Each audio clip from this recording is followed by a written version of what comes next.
This week, we're going to get more granular in terms of visual storytelling and discussing two major aspects of narrative presentation that will impact greatly the scripts that you write.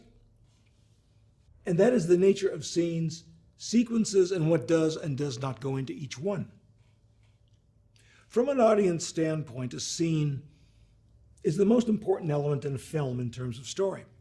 There's a great quote by Rosalind Russell, famous American actress, in films from the 1930s to the 70s, and the female lead in my all-time favorite romantic comedy entitled His Girl Friday.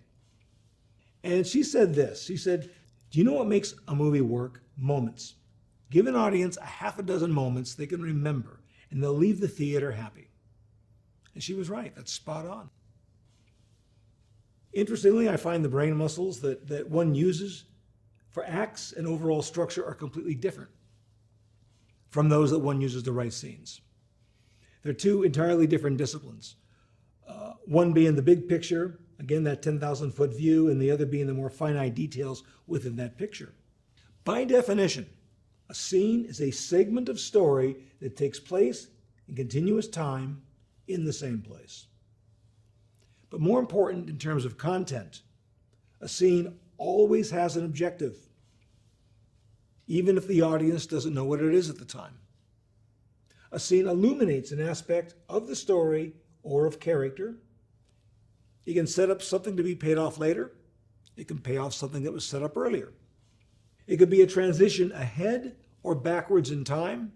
It can be used to change location in present time. And most important, a scene always moves the story forward. Parker and Stone, the creators of South Park, the movie Team America, etc., had the best description of what I'm talking about, and I never thought about it in these terms, but it's so obvious. In an interview, they once said that every scene should end with a but or a therefore, and that's a recipe for forward motion. Just as a scene is driven by a single thought, a sequence is a series of scenes conjoined by a single thought.